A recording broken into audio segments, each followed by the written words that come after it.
question is, are you off balance in response to your world, or are you off balance on purpose?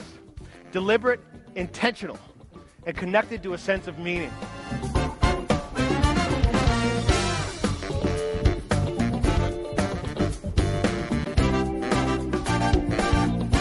How much do you already know that you're not implementing?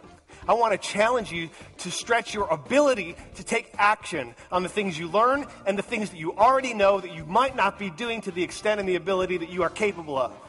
It is all about action.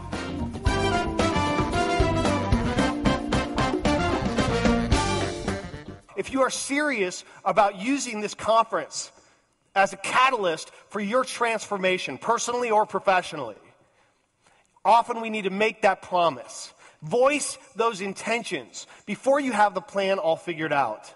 Because once you speak what you envision, you make it real.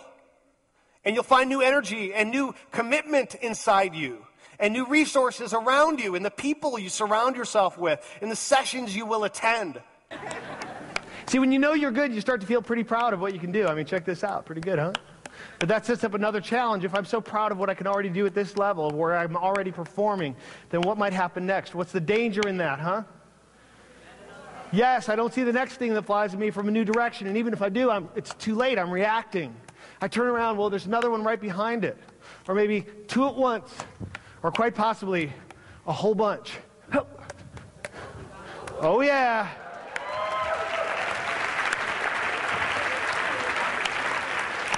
And then you turn around and it's 3 o'clock and you look at your watch and you look at that to-do list and you realize you haven't done a thing on that list yet.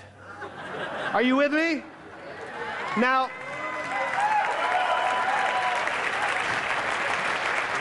you've been busy all day long, but you've been responding to the things you didn't anticipate this morning, and now you're faced with a question.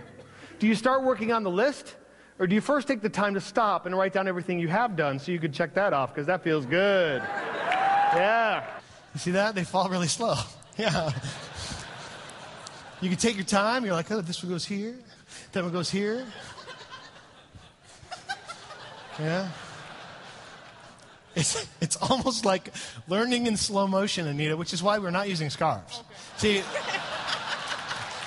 no, I mean, that would not be realistic. When is the last time anyone in this audience got to learn something important in slow motion? Didn't think so. So, Anita, to make this more like your actual responsibilities and your life, here's what we're going to do. Are you with me? Just keep going. 1, 2, 3, 4, 5, 6, 7, 8, 9, 10, 11, 12. Yes! Yeah! Woo! Awesome. See, if I let go and I make the first throw with this one, it's out of my hand, but it's also out of my what? It's out of my control. It's doing its own thing. I need to let it go, right? So I can focus on the next one and handle that one uniquely. If you feel overwhelmed in your world, I think that comes from an inability to let go of the things that are out of your hands, the things you can't control. What I want to know is, can you, in fact, see the pattern that's created by the way they trace the air above me? Can you see it? The system, the architecture? Can you see the pattern now? Some say it looks like the wings of a butterfly. I see an infinity sign reflecting your infinite potential. And so we put a pattern in place, and because it works, we can leave it there, and we never have to change it, right? Wrong. You see, the patterns, my friends, are always going to change. Lights, please.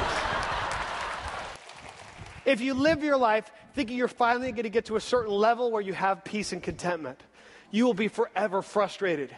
The only way to find peace and contentment in life is to find it in the process of living. And that is an off-balance, on-purpose proposition.